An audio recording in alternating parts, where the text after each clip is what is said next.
On the evening of February 6, 2014, 54-year-old entrepreneur Lexi Sachs lit 2 candles on top of a cake, then started singing Happy Birthday as she carried that cake out of the kitchen inside of her sprawling mansion in San Juan Capistrano, California. 3 of Andra's 5 children joined in the singing and followed their mom. Andra was 5 foot 11 inches tall with dyed blonde hair, and she was the type of person who could take over any room she walked into. So even a simple chorus of Happy Birthday with her kids felt like a big production whenever Andra was leading it. As Andra, her 2 teenage daughters, and her 8-year-old son continued to sing Happy Birthday, they walked past a wall of floor-to-ceiling windows. Their huge 3-story house sat on top of a hill, and the windows looked out over the Pacific Ocean. Then Andra and the kids walked into the dining room, where Andra's ex-husband, Brad, was sitting at the dining room table smiling. Brad was over 6 feet tall, he had salt and pepper hair, and he almost always had a tan. Andra put the cake down on the table, and then she and the kids finished singing Happy Birthday. Brad leaned over the cake and blew out the 2 candles that were shaped like a 5 and a 7. The kids cheered, and Brad thanked them all for singing. Andra smiled at Brad, but she noticed he was hiding his hands just below the dining room table. She knew why Brad was doing it. It was because he didn't want the kids to see the tremors that were making his hands shake. 2 years earlier, Brad had been diagnosed with Parkinson's disease, which is a disorder of the central nervous system that can include symptoms like muscle stiffness, loss of balance, and tremors. And recently, Brad's symptoms had gotten worse. The kids knew their dad was dealing with Parkinson's, and so they were used to the changes in his movement that the disease could cause. But that night, Brad was celebrating his 57th birthday, and he just wanted the kids to have a good time and not worry about him. So he kept his hands out of sight while Andra cut up pieces of the cake and handed them out to the kids. Then Andra sat down next to Brad at the table, and she rubbed his back. Andra watched the kids laughing and eating their cake. Then she told Brad she wished their 2 oldest sons, who were away at college, could have come home to visit for his birthday so the whole family could be together. Brad said it was all right, and he pointed out that before they knew it, the girls would go off to college, and their 8-year-old boy would grow up, and it would just be the 2 of them together most of the time, like it had been at the beginning of their relationship. Andra and Brad had met almost 25 years earlier when they were both starting out as entrepreneurs in the growing tech industry. They were both very smart, and they had great minds for business, but other than that, they seemed like they didn't have much in common. Andra had grown up without a lot of money. In fact, there had been times as a child when her parents struggled just to make mortgage payments. As she got older, Andra had told herself she never wanted to experience anything like that when she was out on her own. So after she earned a business degree in college, she had worked hard to develop her sales skills and to learn about as many industries as she could in the hope that she would always have job security. Andra was full of energy, she could talk to anybody, and she could be intimidating. And those traits had helped her find success as a salesperson at a pretty young age. But Andra was also driven and fixated on success, so she had wanted to be her own boss and to make even more money. So by the time Andra had met Brad, she was already formulating plans to start and run her own company. Brad had first seen this tall, stunning, laser-focused woman at a computer convention back in 1990, and he was totally floored by her. Unlike Andra, Brad had come from money. He was the son of a legendary Southern California surfer, and Brad had wanted to follow in his dad's footsteps. So he'd spent a big part of his life traveling and surfing waves on beaches all over the world. And Brad embraced the laid-back surfer attitude. He almost never raised his voice, he never looked like he was in a hurry to get anywhere, and nothing really seemed to stress him out. And so when Andra and Brad had met, it really was a case of opposites attracting. Brad had been drawn to Andra's drive and energy, and Andra had been drawn to Brad's kind of quiet, calm demeanor. The 2 had gotten married a year after they met, and they'd started a family soon after that. They had their first son, Miles, and he was followed 2 years later by his brother, Ashton. Then, a few years after that, Andra and Brad's first daughter, Lexi, was born. In the dining room, Andra and Brad watched 17-year-old Lexi gather up wrapped birthday presents with her 8-year-old brother, Landon. Andra appreciated that Lexi went out of her way to take care of her little brother because Andra spent a lot of time working and she wasn't always around. And as Brad's Parkinson's progressed, it was more difficult for him to do certain things around the house and to look after Landon all the time. But there was something about watching Lexi with Landon that always made Brad and Andra a little sad. It wasn't the kids' fault, but seeing them together brought up memories of the worst time in Brad and Andra's lives. Less than a year after Lexi had been born, Andra and Brad had welcomed another daughter, and as their family grew, their businesses had grown alongside it. Andra and Brad had started multiple companies together and also separately on their own. Then, Andra had used some of the profits from one of her companies to invest in rental properties and to build a massive real estate portfolio. In her time as an entrepreneur, Andra had often said it was easy to make money, but keeping it was the hard part. So she saw real estate as a way to protect her and her family's money and to build on the wealth that she had started to make from her other businesses. It turned out that Andra was a very savvy real estate investor, and soon after getting into that business, her investment properties were bringing in millions of dollars. So Andra, who had been determined never to face the financial struggles her parents had gone through, felt like she had already accomplished more than she could have hoped for. She was making more money than she had ever imagined, and she and Brad had just bought their first house together. It was a modest house compared to the mansion on the hill they would move into years later, but it had a beautiful pool and also had a hot tub. And the happiest part of Andra's life was that she and Brad had 2 perfect sons and 2 perfect daughters. But on a day in 1999, 15 years before Brad's family birthday party, 2-year-old Lexi and her 16-month-old sister had been at home with a nanny while Andra and Brad were working and the 2 boys were at school. While the nanny fed the baby in her high chair, Lexi had walked out of the house into the backyard and onto the deck by the pool and the hot tub. Inside the house, the nanny had seen Lexi out the window, so she grabbed the baby from the high chair and rushed outside. Lexi was close to the pool, and the nanny panicked. She put the baby down on the deck and then reached out and grabbed Lexi. But when the nanny had grabbed Lexi, the baby had somehow fallen off the deck into the hot tub and drowned. Following the death of their youngest child, Andra and Brad felt like everything they built together had just been destroyed. It didn't take long for them to start blaming each other for what had happened, and the tensions at home spilled into their work, and pretty soon each of them had tried to push the other one out of the businesses they owned together, and their marriage fell apart. Andra and Brad had gotten divorced, but things had only gotten worse from there.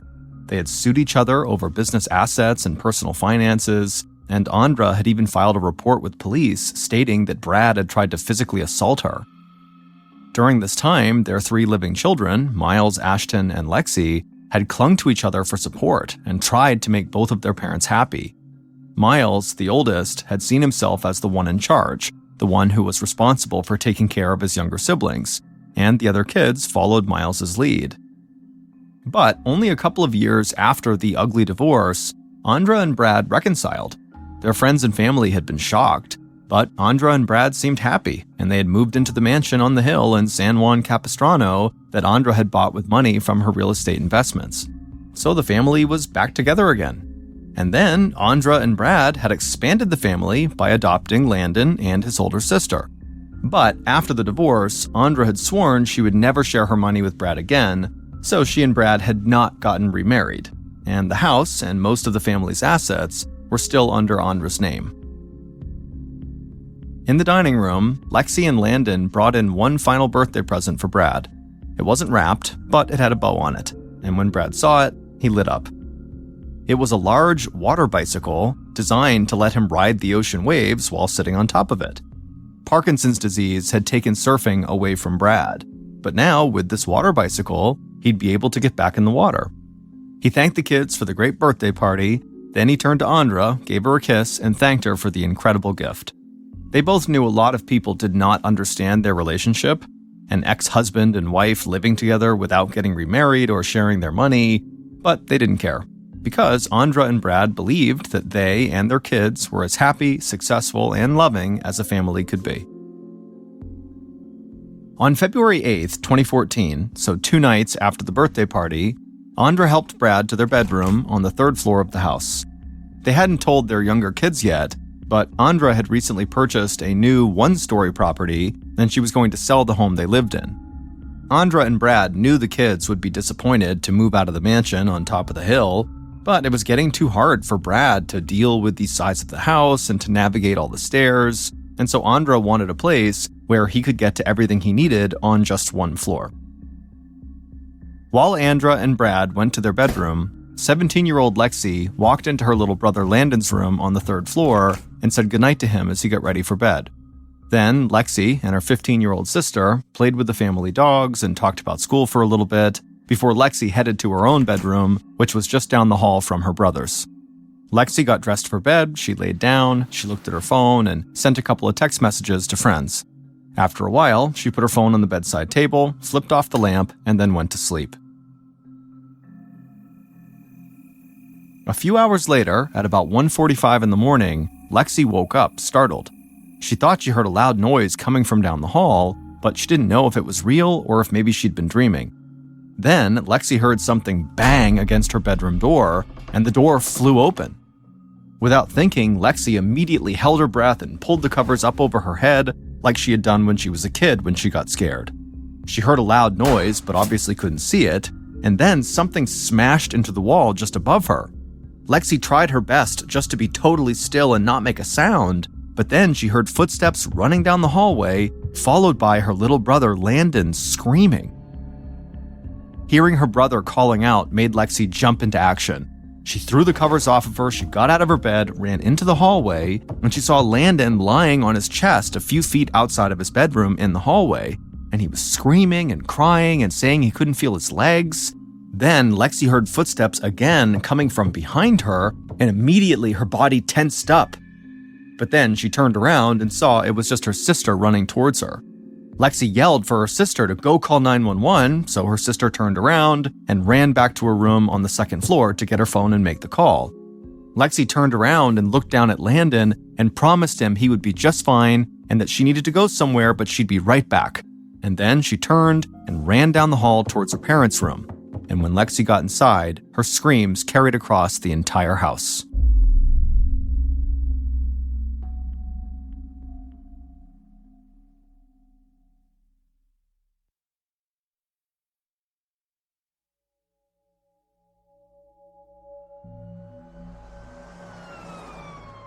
"45 minutes later, at about 2:30 in the morning, detectives Justin Montano and Mike Thompson of the Orange County Sheriff's Department drove past a set of large palm trees as they headed up the hill towards Andra and Brad's house.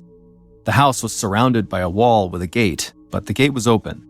Detective Montano drove through the open gate, and he and Thompson saw an ambulance and several squad cars parked out front.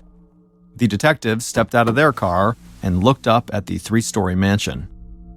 Both of these detectives had handled cases in similar Orange County neighborhoods, but they were still taken aback by some of these huge multi-million-dollar properties like the Sachs' house. Montano and Thompson made their way up to the mansion and walked inside. One of the first officers who had arrived at the scene met them and led them through the foyer to a large staircase and up to the 3rd floor. Montano and Thompson walked down the 3rd floor hallway past Lexi's bedroom, and they saw members of the forensics team examining spots of blood on the floor outside of Landon's room. The detectives followed the officer to the main bedroom at the end of the hall. The door was open, so before they even stepped into the room, they could see inside, and they could see there was blood covering the back wall. And they could see there were 2 bodies still lying in the bed. They were Andra and Brad, and they both were deceased. Montano thanked the officer for leading them to the bedroom, and then he and Thompson stepped into the room and walked towards the bed. Neither of them could get over the amount of blood that was covering the sheets. Montano thought this looked more like a gangland hit than a typical homicide.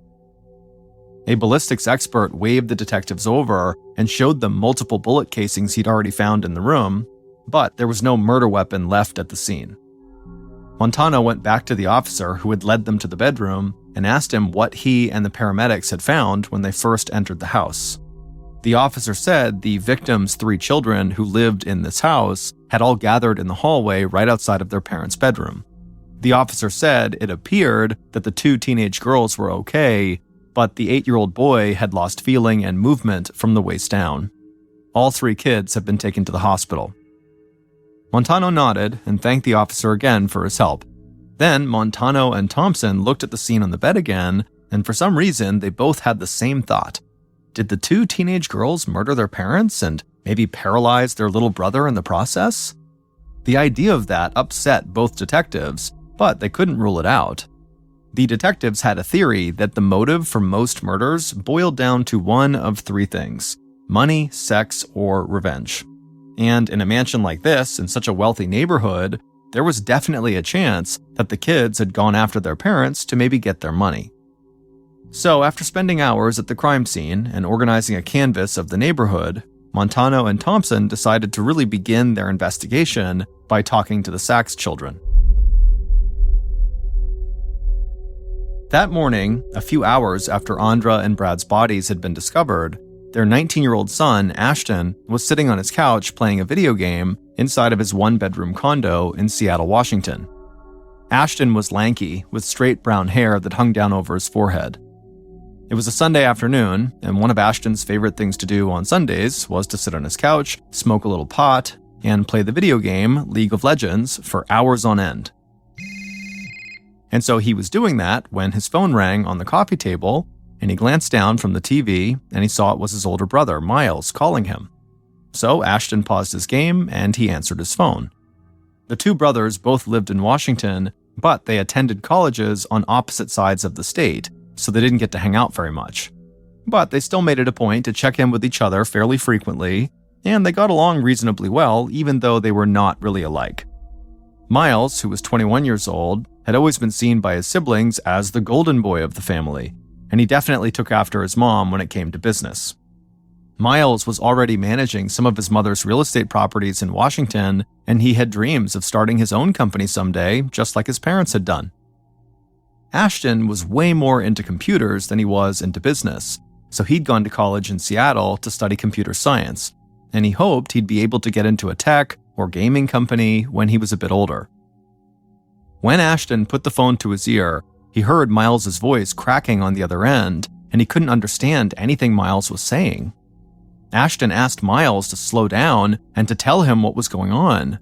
Then Miles, somewhat point blank, told Ashton that their parents had been found murdered, their brother was now in the hospital and couldn't feel his lower half, and their sisters were now talking to the police. Ashton just sat there in silence for a second. Then Miles told him he needed to fly home immediately and help take care of their younger siblings. Ashton had always seen Miles as the leader among the Sachs children. After all, Miles was the oldest and their parents had always trusted him, so Ashton, who was clearly in shock, said he would do whatever Miles thought was the right thing to do. Later that day, Miles and Ashton both flew from Washington to Orange County, California, and after they both arrived, they immediately went to the hospital to check on their brother, who was still in recovery, and then they reached out to the police.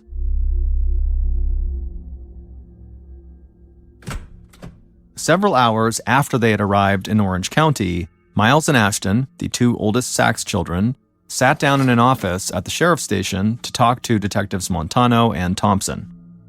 Miles was significantly taller than his brother Ashton. He wore a dress shirt and slacks, and he had brown curly hair. Earlier that day, Montano and Thompson had talked to the boys' sisters, and they still considered them suspects, but police didn't have any evidence to hold them at that point. So the boys had gotten to see their sisters earlier, which made them feel a bit better than they had when they had left Washington. At the sheriff's station, Miles and Ashton looked like they were doing their best to hold everything together.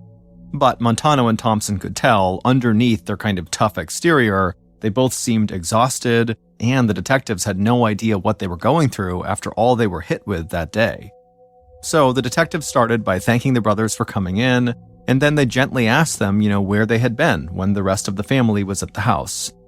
Miles and Ashton explained that they had been in Washington, where they both went to college. Then Montano asked the brothers if they could think of anyone who might have had a grudge against their parents.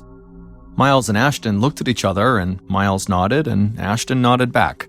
It was like one of those moments where siblings can say a lot to each other without actually saying anything. Miles took a breath and then looked at Detective Montano and said there was a long list of people who had it out for their parents. A look of surprise came across both detectives' faces. In the short time they'd been working this case, everybody the police had talked to made it sound like Andra and Brad were very well liked and admired by just about everyone. But Miles said that just wasn't the case. He told detectives that his mother's very aggressive way of doing business had led her to make a lot of money and a lot of enemies over the years. There were investors who felt like Andra had cheated them out of money, there were clients who felt like she had ripped them off, and there were tenants in some of the rental properties Andra owned who believed she was an evil landlord. Miles thought most of the people who were angry at his mom were really just jealous of her success, or that they didn't understand how business worked. But once those people believed Andra had wronged them in some way, there was just no changing their minds.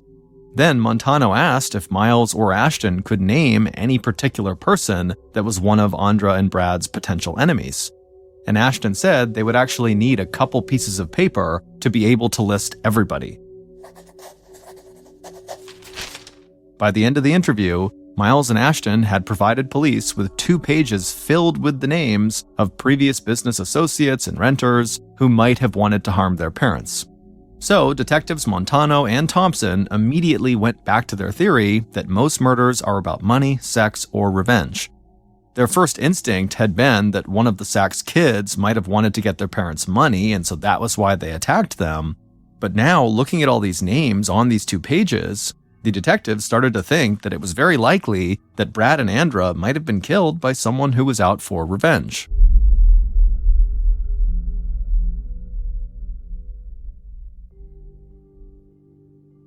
In the days following Andra and Brad's murders, Montano and Thompson learned that the murder weapon had been a Ruger .22 semi-automatic rifle. So part of the investigative team focused on tracking down that weapon in the hope it would lead them to the killer. During that time, Montano and Thompson concentrated on the list of people that Miles and Ashton had provided them. And as they did this, the detectives discovered that there was even more anger towards Andra and Brad than their sons may have even realized. While searching social media, the detectives found multiple posts from people celebrating Andra and Brad's deaths. Most of the people posting were disgruntled renters who had lived in properties that Andra owned. So Montano added all those people who were making posts like that to their list of suspects and started to work through that list. But out of all the people they had looked into, from social media to the lists of names the brothers had given them, one group of people in particular stood out to the detectives. They were board members who had worked with Andra and Brad at one of the first successful companies they had started together. It turned out that years earlier, the board of directors had kicked Andra out of her own company because they said her business tactics and what they called her destructive raging were damaging the business. Andra had not left without a fight, and she had threatened to sue everybody involved with the company. And so finally, the board had just given her a payout of $9 million to walk away quietly. But when the company had faced bankruptcy, the board had started going after Andra in court to get the company's $9 million back. So Montano and Thompson saw these board members as people who wanted both money and revenge. The detectives met with individuals from the board, and they almost all said the same thing. They thought Andra was a terrible person to do business with, but they were horrified by what happened to her and her husband and her son. Those interviews also led to a list of even more past business associates who had grievances with Andra and Brad. And so Montano and Thompson felt like they really were just swimming in names of potential suspects, and they still hadn't even ruled out Brad and Andra's daughters. The investigative team was willing to methodically go through the entire suspect list if necessary, but Montano and Thompson believed if they could just track down the murder weapon, they could propel the investigation forward a lot faster. So they started to delve into the cell phone records of everybody they thought could possibly be connected to the murders. And they caught what looked like a huge break. A cell phone call had been placed from a car driving on the street at the bottom of the hill just outside of Brad and Andra's mansion around the same time the murders had taken place. But, just like the murder weapon, the car that the phone call had been made from seemed to have vanished.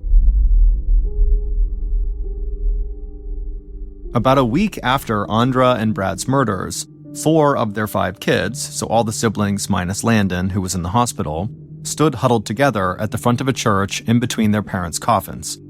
Over the past several days, those 4 siblings had barely left each other's sides, and they had spent most of their time with their little brother, Landon, in his hospital room, until they had finally gotten the good news that Landon was going to live. However, doctors said he would not walk again. At the funeral, Miles, the oldest sibling, spoke first about his unique relationship with his mother. He called her Andra and not Mom because he felt the connection they shared went beyond that of just mother and son. They were also friends and business partners, and Andra had always treated him as an equal. After Miles spoke, he went back over to his sisters and wrapped his arms around them. He was much, much taller than both of them, and so it almost looked, as they were standing there, like Miles was their father and not their brother. Then Ashton, the other brother, stepped forward and took a piece of paper out of his pocket, and as he read the eulogy from this piece of paper, you could see his hands shaking.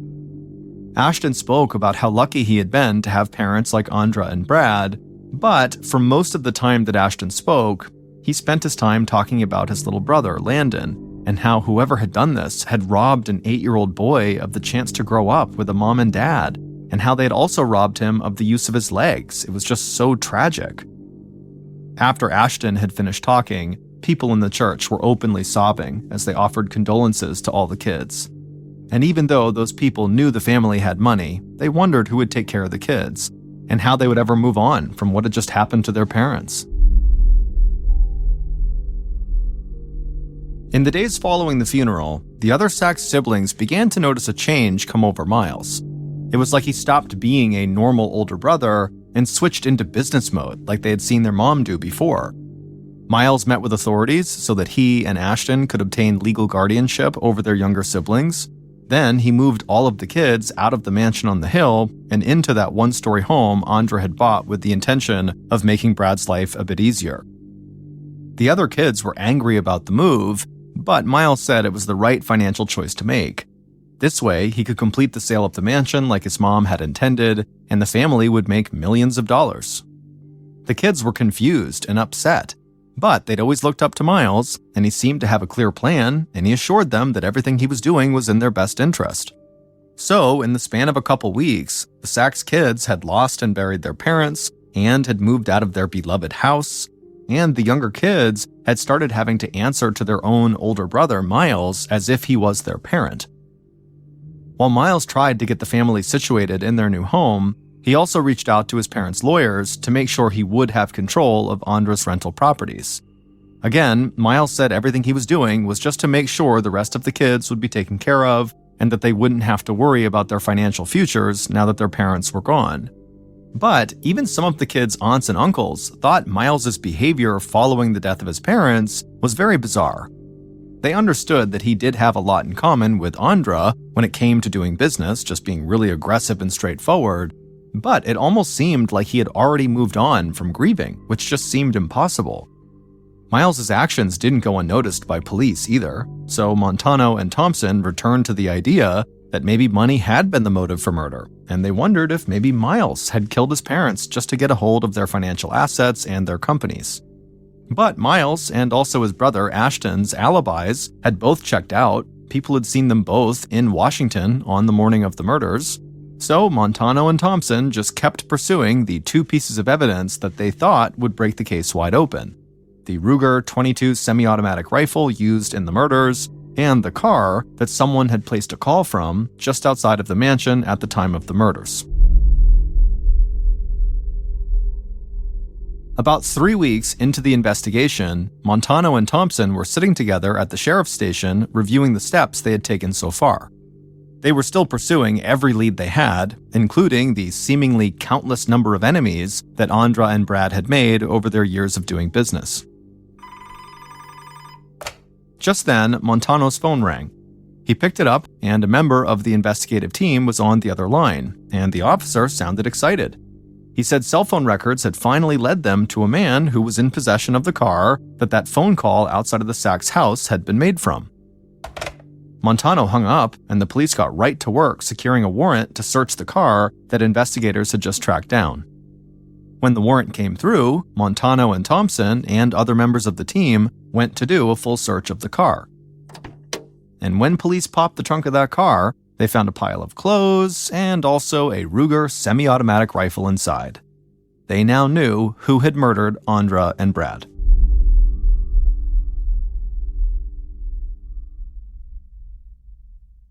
Based on cell phone records, interviews conducted throughout the investigation, and evidence found at the scene of the crime and in that car, here is a reconstruction of what police believe happened when somebody murdered Brad and Andra Sachs in the early morning hours of February 9th, 2014.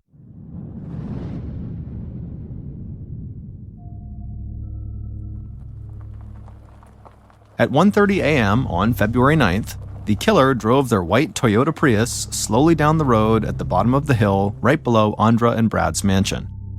The Prius didn't make much noise, but the killer didn't really need to worry about being heard or seen anyway, because the Sachs' mansion was totally secluded and it sat on an acre of land, so nobody really lived that close to them.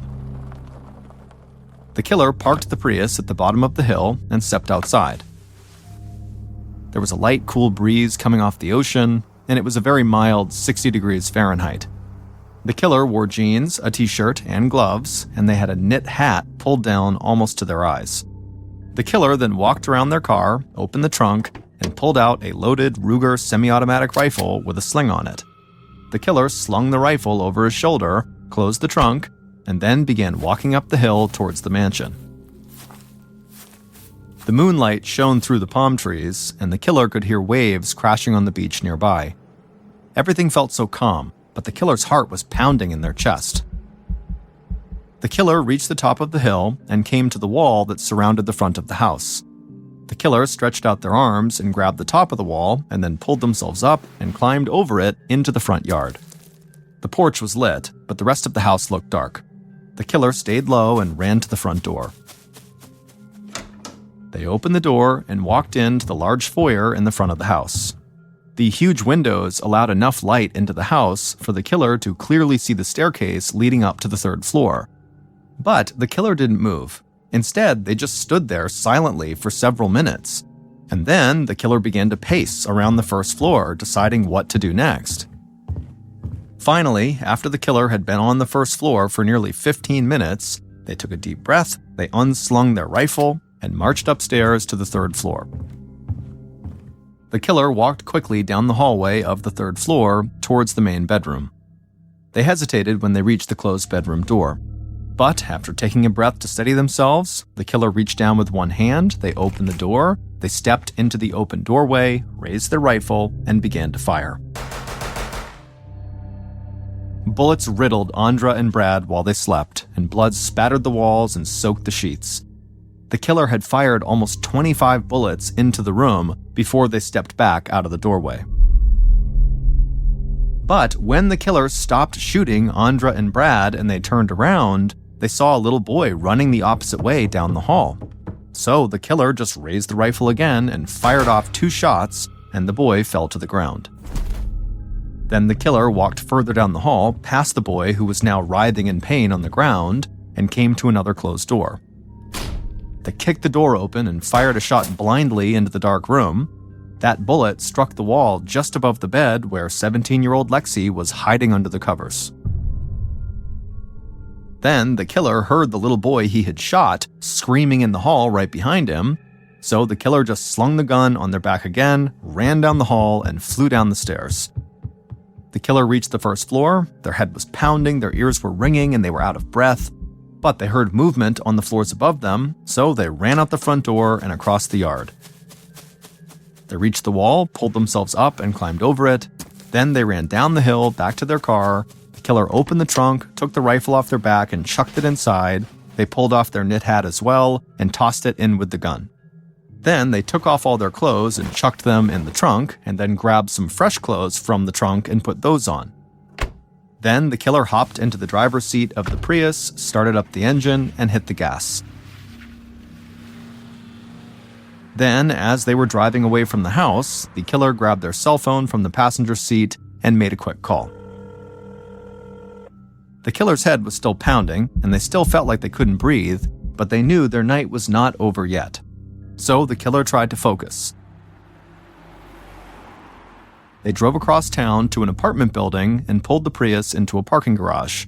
They parked, got out of the car, and then walked a few minutes towards a major street nearby and found a cab waiting for them. The killer climbed inside, and the cab drove them to the airport. Hours later, at about 10 a.m., the killer landed in Washington state. They caught a cab at the airport and drove home.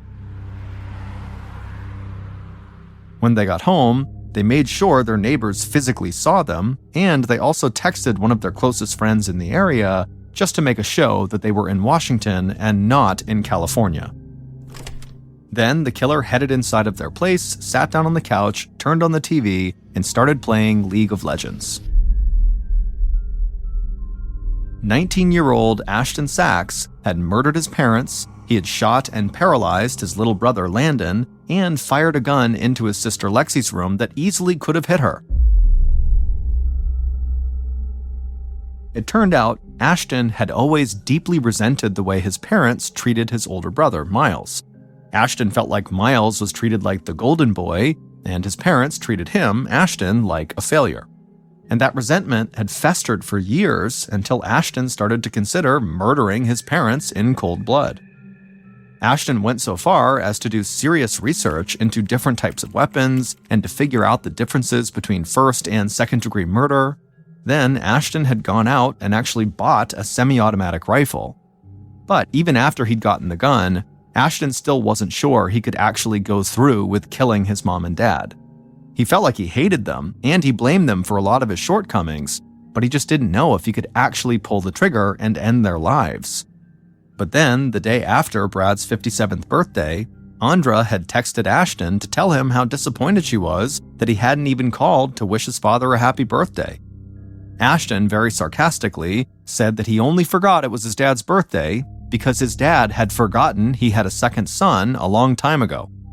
This led to an argument between Ashton and Andra, and Ashton finally decided at the end of that argument to go through with his plan.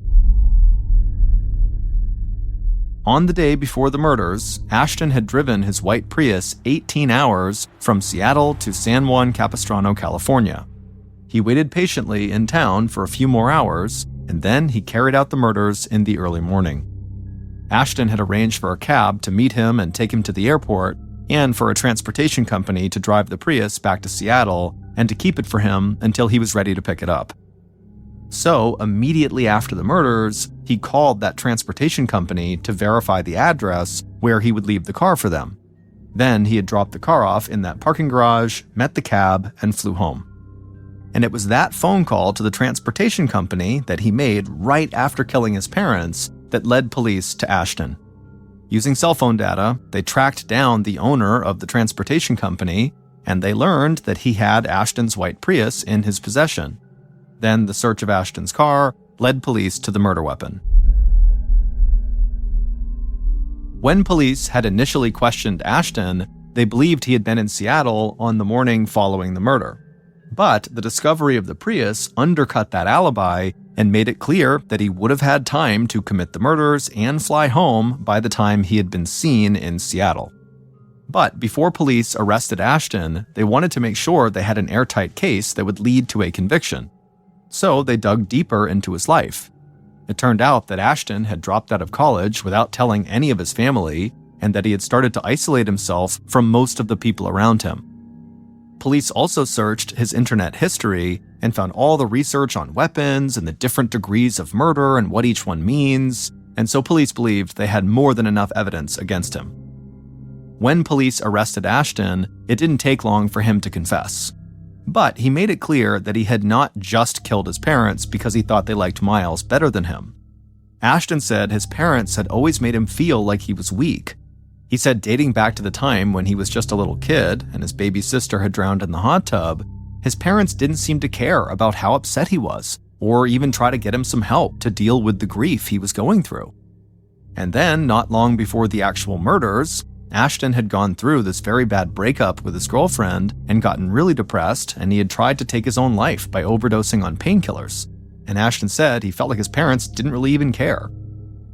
While the other children had a totally different view of Andra and Brad, Ashton felt like murdering his parents was his way of getting revenge on them for all the times they'd made him feel unimportant.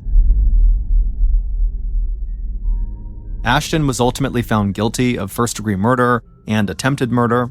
He was given 4 consecutive life sentences without the possibility of parole, plus an additional 100-year sentence for what the court referred to as special circumstances surrounding the use of firearms. As of 2022, Miles, the oldest sibling, was still looking after his younger siblings like he was their parent. And now at 17 years old, Landon, who was paralyzed from being shot, became one of the top 20 wheelchair tennis players in the entire United States, and he hopes one day he'll be able to compete at Wimbledon. On August 4th, 2019, a 28-year-old man named Sombora left his farm in rural Cambodia and headed off into the jungle. His goal that day was to climb the nearby Chakrai Mountain and try to harvest as much bat guano as possible. So bat guano is bat poop, and it makes excellent fertilizer. And in the jungles of Cambodia, there are all these mountains, including Chakrai Mountain, that have these cave systems full of bats, so it's a great place to go looking for bat guano. And Sum and his family, they would go out there and harvest as much as they could in order to support their farm. This is kind of like their main business. And so on this particular day, Sum was not just going to climb this mountain and go into random caves and hope for the best.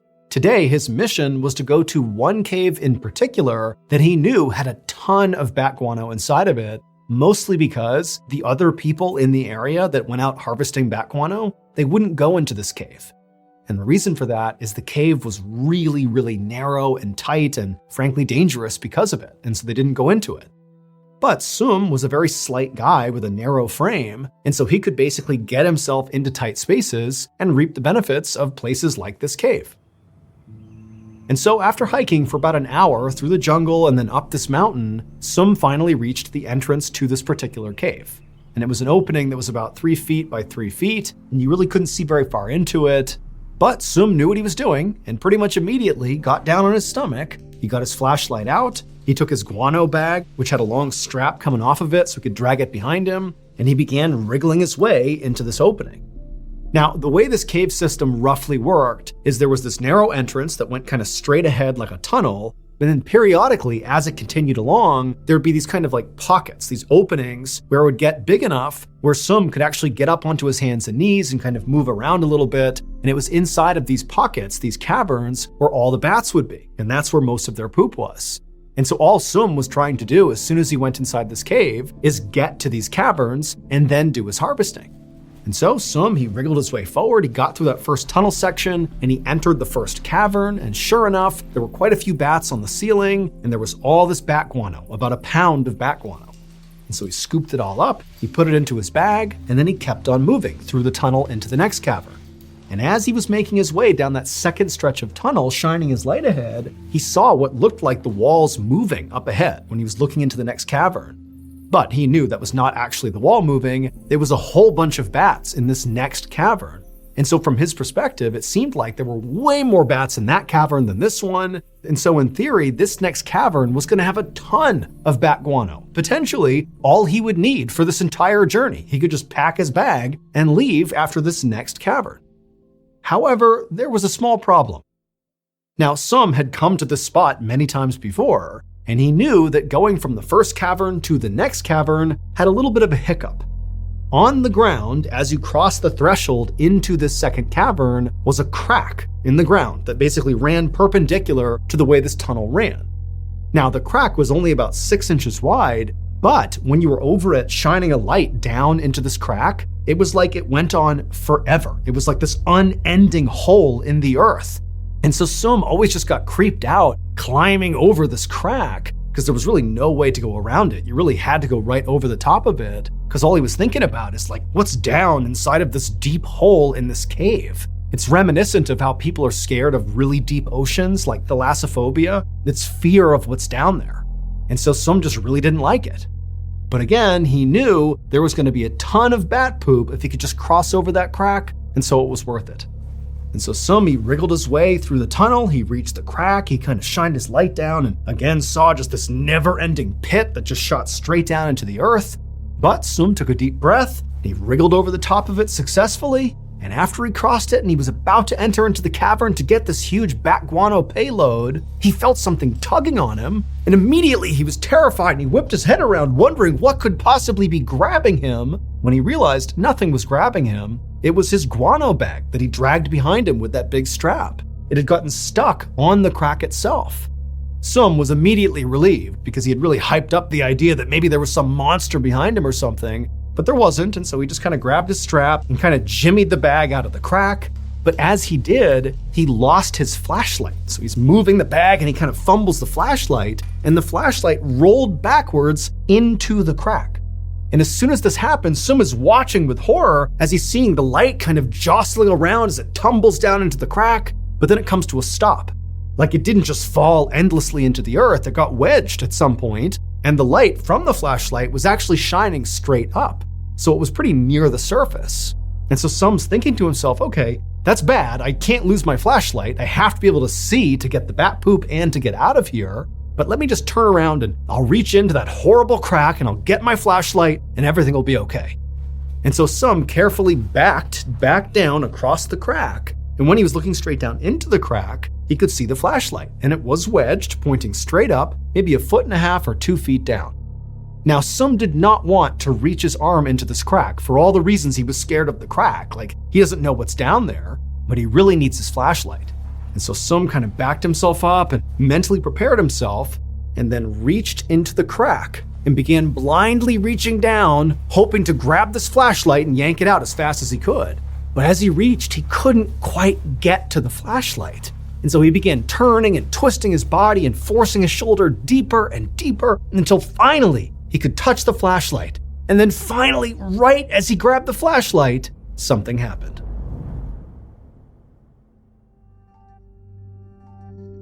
That night, Sum did not return to his farm.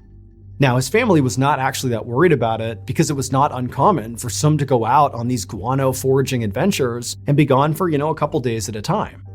However, after another 2 days went by and still Sum had not returned, his family started to get worried. And so ultimately, Sum's brother decided to go out and look for him. Sum's brother had often collected guano with Sum in the past, and so he knew roughly where Sum liked to go, including Sum's favorite spot, that cave up in the mountain. And so when the brother went out looking for him, pretty quickly he found himself in that favorite spot. Now, Sum's brother was about the same size as Sum, and so he too could navigate this very tight tunnel. And so that's what he did. He got down on his stomach, he had his flashlight out, and he yelled into the cave for Sum, but there was no answer. And so he eventually made his way to that first cavern. He didn't find Sum, he kept going, and right as he was about to hit that second cavern, as he shined his light ahead, he saw there was a bag on the ground, and it was his brother's guano bag. And so he knew his brother had to have come here, and he began yelling out for his brother, but there was no answer. And then right as the brother paused for a second just to listen, he heard a faint cry, a human cry. And he called out, like, "Is that you, Sum?" And again, he heard another cry. But he's looking around and he can't see Sum anywhere. And so the brother just continues shimmying his way towards that second cavern, and right as he begins to cross over that crack, he hears the cry again, and it's coming from right below him. It's coming from the crack. And the brother takes his flashlight and shines it straight down into that crack, and there, in the crack, was Sum. He was wedged all the way inside of the crack. It would turn out, a few days earlier, when Sum was in this cave reaching for his flashlight, he couldn't quite get his fingers around the flashlight. And so he kept turning his body more and more until his body was parallel with the crack itself. And then finally, right as he's leaning down and he gets his hands on the flashlight, he rolled and fell into the crack. His whole body basically perfectly fit into the crack, and down he went several feet where he wedged into the crack. And then once he was wedged down there was nowhere to go. He was absolutely trapped. And so Sum laid in this crack for days, having no expectation he was going to get out. He was totally wedged, no food, no water. He was going to die, and he knew it. In fact, he actively wished he had a knife on hand so he could take his own life. But luckily for Sum, his brother would find him, his brother would go and get help, and on the 4th day of Sum being trapped inside of this crack, rescuers were able to pull him out and he would make a full recovery.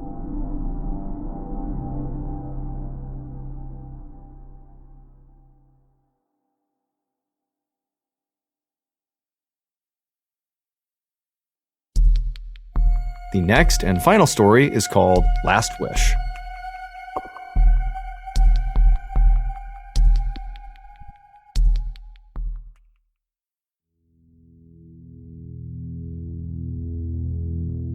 A little after 3 p.m. on March 22, 1959, a 20-year-old British college student named Neil Moss stood in a cavern about 1,000 feet underground in northern England. And as he stood there, he was staring with excitement into this dark hole right in front of him. The cavern that Neil was standing inside of was known as Peak Cavern, and it was one of the biggest and most twisting cave systems in the entire country. In fact, it was so big that at one point an entire village of 30 rope makers lived inside of this cave. And then also, after those rope makers, the cave system became a hideout for criminals and thieves because there were so many secret passageways and basically places to hide inside of the system. So basically, Peak Cavern was a pretty famous place, and as a result, basically all of it had been mapped out or at least explored by scientists and spelunkers. Except for this hole right in front of Neil. It was an entrance to a tunnel that nobody even knew about. Neil and the amateur exploration group that he was a part of had discovered this entryway about 2 weeks earlier. Now, neither Neil nor anybody else in this group had actually gone into this hole yet, and the reason for that was it was pretty dangerous. I mean, the opening to this tunnel was pretty small. It was 1.5 feet by 2 feet wide at the opening, and just looking down into it, I mean, it's a dark hole that you really can't tell how tight or how far it even goes. And so once you went inside of it, the deeper you got, the higher the risk of entrapment. And so whoever actually went into this hole really needed to be prepared. But Neil and the rest of his amateur exploration group really felt like it would be worth it to try to go down this tunnel. Not just because nobody had done it before, but specifically, they thought there was a chance that beyond this tunnel, basically deep underground, if you followed it long enough, it could lead to another big open chamber that nobody had found before. And those types of big open chambers, whoever finds them, gets it named after them. And so Neil and his group were thinking, hey, if we find this big chamber, it'll be named after us. We'll be famous, at least in, spelunking circles. But they also understood that there might be nothing at the other end of this tunnel. It could just be a dead end. But the only way to know for sure would be if one of the members of this group went into the hole. Now, in addition to a fear of being trapped in the hole, there were other big issues with blindly crawling into a tunnel no one's been in before. Like, for example, there could be a sudden drop-off, or running water, or some other hazard that whoever went into the hole wouldn't know about until they were facing it. And so naturally, everybody in this group was excited about the hole, but also a little apprehensive about being the guinea pig to actually go into the hole. And so after the group had kind of stood around the hole for a minute, kind of talking through who was going to do it, Neil had finally courageously volunteered to be the guinea pig. He would go down. And in many ways, Neil was kind of like the perfect candidate for this job. He was smart, he was strong, and most importantly, he was thin, which meant he could navigate a really tight space. The only drawback to Neil was he was pretty tall. He was over 6 feet. And generally speaking, the best cavers in the world are very short and thin because it allows them to get into the smallest, tightest spaces underground. And so Neil, who was standing over the hole, began to mentally prepare himself for what he was about to do. He pulled out his flashlight and he shined it straight down into this hole, which again is a pretty narrow hole, and it basically went straight down. And as he was shining it, he saw about 12 feet down, the hole kind of turned and you couldn't see what was beyond it. And so Neil knew the only part of this trip he would know about is that first 12 feet. Once he made that turn, everything beyond that was totally unknown. Literally no one in the world knew what was beyond it. But Neil was about to find out. The cave explorers anchored this 75-foot-long wire ladder that was all rolled up to this rock that was inside the cavern right near the opening to this hole. And once that was in place, they spooled out the ladder and kind of dumped it down into the hole. And so it fell 12 feet down and landed right where this tunnel turned and sort of went into oblivion where nobody knows what happened after that. And so Neil, his job was going to be to go into this hole feet first, go down 12 feet, and then with his feet, as he kind of blindly crawled backwards feet first into the tunnel, he'd be kicking with his feet this ladder, extending it farther and farther into this tunnel. The idea was this ladder was his way back out again. So he's basically on top of the ladder, making his way, and at any point he can just grab the ladder and climb back out again. And so once the ladder was in place and all the cave explorers were kind of waiting for Neil walked up to the edge of the hole, he took a deep breath, and then he swung one leg into the hole, placed it on one of the rungs of the ladder, put his other leg on the ladder as well, and kind of tested it to make sure the rock that was anchoring the ladder could hold his weight. Once he was sure it could, he said goodbye to the explorers and then began his descent, feet first, down into the hole. As Neil slowly and carefully climbed down this ladder during this first 12-foot section, he felt the walls of this hole closing in on him. When he was close to the bottom of this first section, the walls were literally flush with his shoulders and back. I mean, this was a really tight space. And so finally, he got to the very bottom of this 12-foot section, and he was about to step onto what he thought was another rung, because he can't actually see where he's going. He's just using his feet to feel, and he stepped down, and he felt something hard. It was the ground, so he had reached the bottom of the 12-foot section. He kind of tested the ground with his foot, seeing if it would support his weight, and after feeling confident, he stepped off the ladder and just stood at the bottom of the hole. At this point, Neil used his feet to kick the ladder that was still coiled up at the bottom of the hole into the next turn, into the next section of the tunnel that he'd be going down. And as soon as he kicked it, he heard it kind of spool out as it tumbled down this next section. However, it was not a straight drop like this first section was. This next section he'd be going into was more of a gradual decline, just based on the sound this ladder was making as it tumbled down. And so after the ladder had stopped making noise and he knew it had stopped, Neil gave one final look up at his friends above, gave them a little wave, even though he could barely move his hands because it's so tight around him, and then he got down on his stomach and feet first began shimmying himself down into this next section. Now, during the first 12 feet and during the initial turn into this new section, Neil had been able to turn his head and basically look down and see where his feet were going. But after only a few feet of going into this new section, the walls had become so tight on his body that he couldn't even move his head. He really was blind and had no idea where he was going. Now, for a lot of people, this would have been a claustrophobic nightmare. Neil is in this unbelievably tight space. He has no idea what's going to happen next. He doesn't know if it's going to get so tight he'll get wedged in there. It's cold, it's damp. I mean, it's pitch black in there. He does have a headlamp, but his head is like kind of pressed to the ground and he can't really move it. So, he's not really able to look around him. And periodically, as he was shimmying his way down deeper into this tunnel, he would dislodge rocks from the wall and he would hear them strike the wall as they tumbled down into oblivion. He had no idea if these rocks were tumbling into a dead end or if they were tumbling off a ledge somewhere, a ledge that he wouldn't be aware of until he got to it. But for Neil, this environment was something he thrived in. It was why he was so drawn to cave exploration. As much as cave exploring was a physical exercise and a physical test, it was much more a mental test. I mean, can you handle being in these tight spaces and persevering and continuing on when you're all by yourself and it's like dangers all around you? And also, Neil just loved being alone and in the dark. So cave exploration was like perfect for him. When Neil had made it about 10 feet down this new section, his feet touched the rolled up section of the ladder. And so with his toes, he kind of gave it a kick and the ladder tumbled for a second and he could hear it. And then it just kind of vanished altogether, like the ladder had gone over a cliff. And so Neil realized, very likely, just beyond his feet, even though he cannot see it, is a ledge, and very likely either a drop-off or a new cavern. The thing they hope is on the other end of this tunnel. And so this was exciting for Neil. He felt a rush of adrenaline. There's a new turn in the tunnel, and for all he knows, this is the cavern they're looking for. Or it's just another section of tunnel he would have to explore. But either way, he's making progress. And so Neil very carefully scooched backwards until he felt the edge, at which point he let his legs go over the edge, he found his footing on the ladder, and it was at this point when he kind of turned around a little bit that he could see this was not some big open cavern he had found, it was just a turn in the tunnel system. It was now going back to basically a vertical hole, big enough to fit inside of, but Neil has no idea how deep it goes or what it leads to. But Neil was totally undeterred. He lowered his whole body into the section, got on the ladder, and began descending. And very quickly, as he began this descent, the walls of this section, this new vertical section, were so tight, it was about 18 inches in diameter, that he actually couldn't just go straight down. His body didn't fit just trying to maneuver down. So the only way he could get himself to go down further was to shimmy himself side to side like a corkscrew, basically forcing his body deeper and deeper into this hole.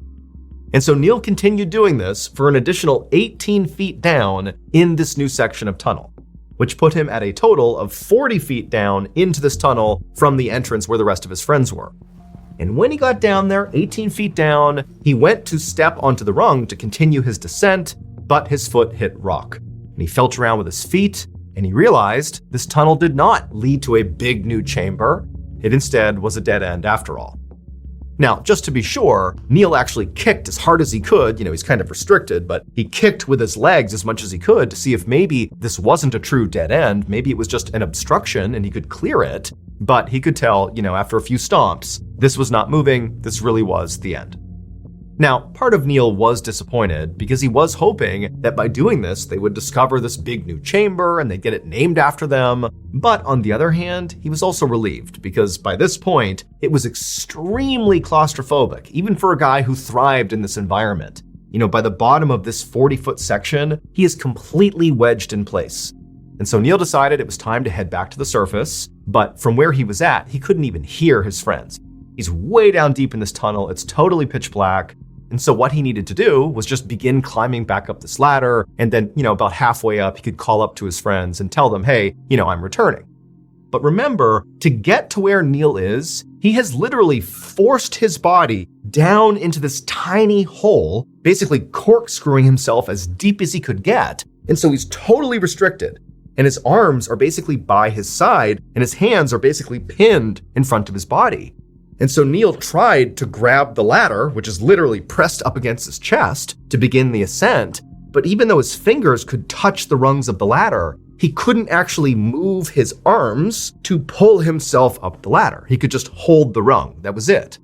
But Neil had been in similar situations before, and what you do is you just use your legs. You drive with your legs and push your body up until your arms can go above your head, and then you continue the ascent.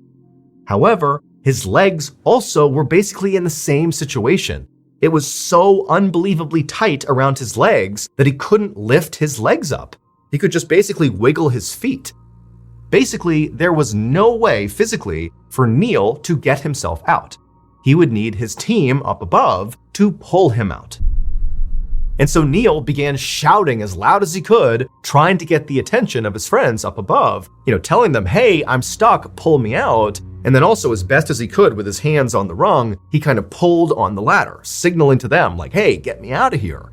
Now, he couldn't really hear anything up above. It was sort of muffled and, he couldn't tell if they were yelling back down to him. But as he was holding onto the ladder, he felt a little bit of tension, suggesting they were pulling on him. However, as he held on, waiting to be pulled up and out, he didn't budge. Like, despite the tension on this ladder clearly coming from the surface from his friends, he wasn't moving. And that's when Neil realized he had made a critical mistake. When he had reached the bottom of this tunnel, when he realized it was a dead end, he had stomped with his feet to confirm it really was a dead end. And when he had done that, he had inadvertently kicked the rungs of this ladder into a crevice, and then rocks, which he had heard kind of falling when he was kicking, landed on top of it, basically pinning the ladder in place. Basically, this ladder was now anchored inside the cave, which meant no matter how hard his friends on the surface pulled, they would not be able to pull the ladder up, which meant they couldn't pull Neil up. And Neil, once he realized this was the issue, he tried to move his feet to clear the rocks off the bottom of the ladder, but he couldn't. It was too tight around him. And so, Neil was totally stuck.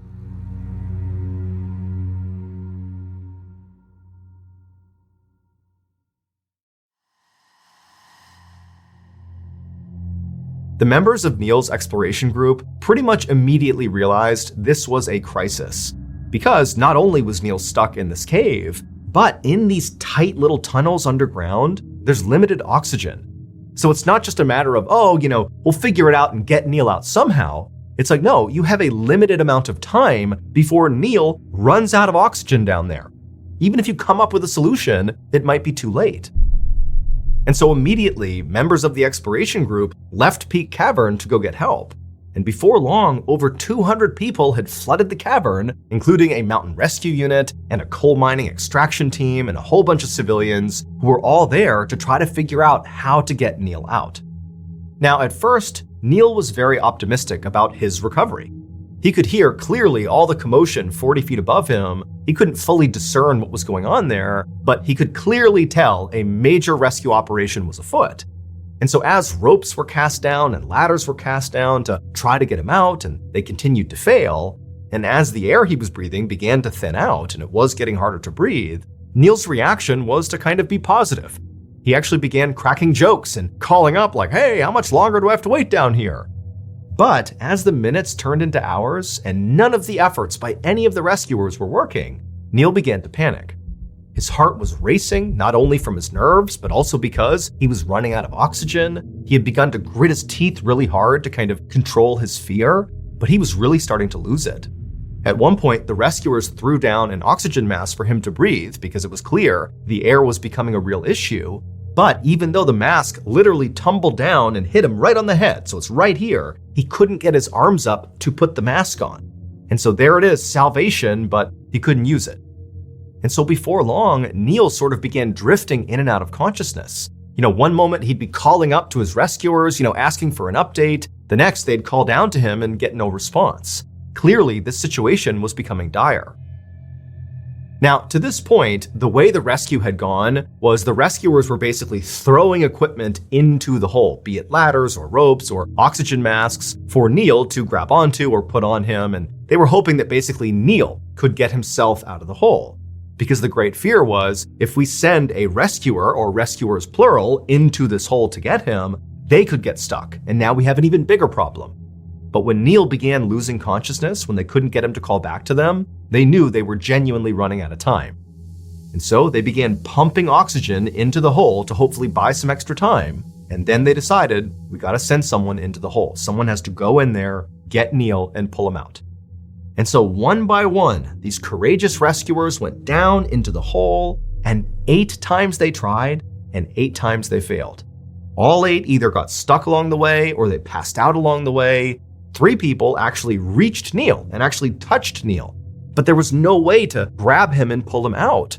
And so Neil, who was conscious for a lot of this, he's hearing and literally in some cases seeing rescue. It's right there, it's right in front of him, but it just didn't work.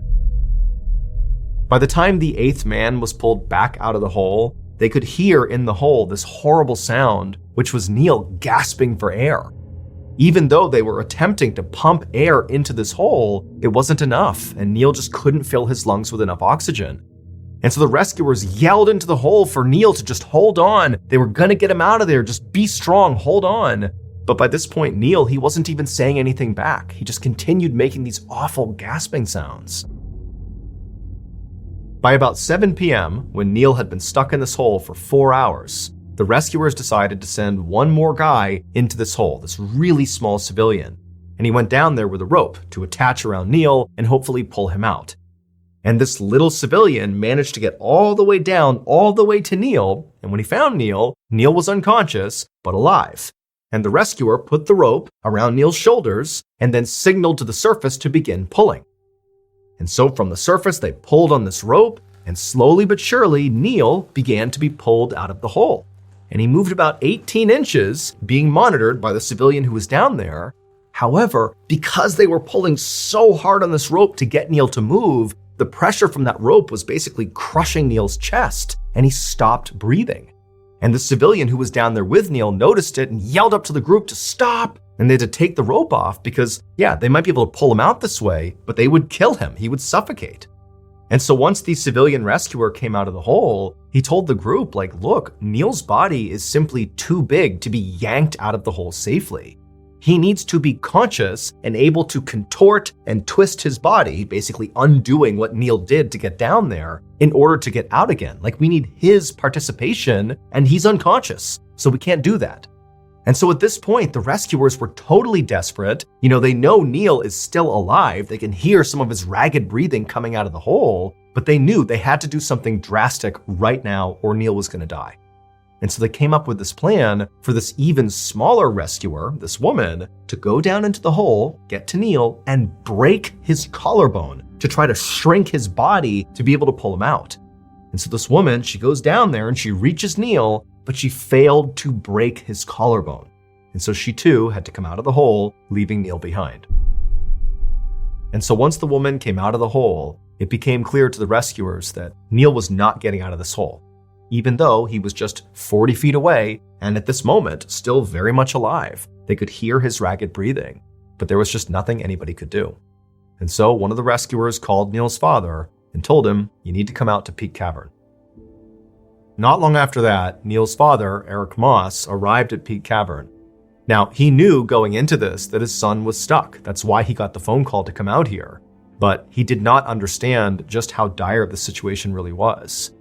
But as soon as he got to Peak Cavern and saw all these vehicles outside and the hundreds of rescuers coming in and out of the cave with these sad, dark expressions on their faces, Eric knew this was really bad. And so Eric made his way into Peak Cavern, and for hours, Eric just stood there in Peak Cavern, hoping to see his son emerge from the hole, hoping to come up and say everything is okay, but he didn't, and things only got worse. It eventually began to rain, and unfortunately, Peak Cavern, and specifically the hole that Neil was stuck inside of, flood when it rains.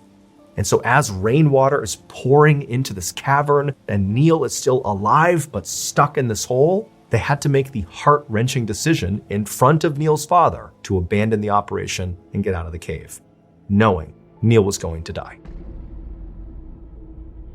Rescuers were finally able to get back into Peak Cavern at about 3 a.m. on March 24th, which is approximately 36 hours after Neil got trapped. By this point, the rains had subsided, the flood had cleared, and so they went in there hoping for a miracle. And when they got to the hole and listened into it, they actually heard Neil still breathing. He was still alive, but it was very clear he was at the end of his life. And all they could do was just sit around this hole and listen as Neil took his last few final ragged breaths. And then eventually they listened as Neil took his final breath and the hole went silent. Now, at this point, it was too dangerous to send anybody back down into this hole, and so no one could get physically close enough to Neil to actually confirm that he really is dead. However, after the hole remained silent for quite a while, a doctor who was on site did walk over and declare Neil dead. And so at this point, the rescue operation became a recovery operation. However, as rescuers were getting ready to go back down into the hole to retrieve Neil's body, it was at this point that Neil's father, Eric Moss, who had been there this whole time and had been witness to the doctor declaring his son dead, it was at this point that he stepped in and said, "Stop, get everybody out of the cave. I don't want anybody else to lose their lives." And so ultimately, Eric made the decision to leave his son's body where it was. Eventually, once it was 100% certain that Neil really must be dead at this point, they would fill in the hole that Neil had climbed down inside of with loose rocks from the cave, entombing him inside of it forever. And in his memory, the tunnel that Neil died inside of was named after him. It's called Moss Chamber.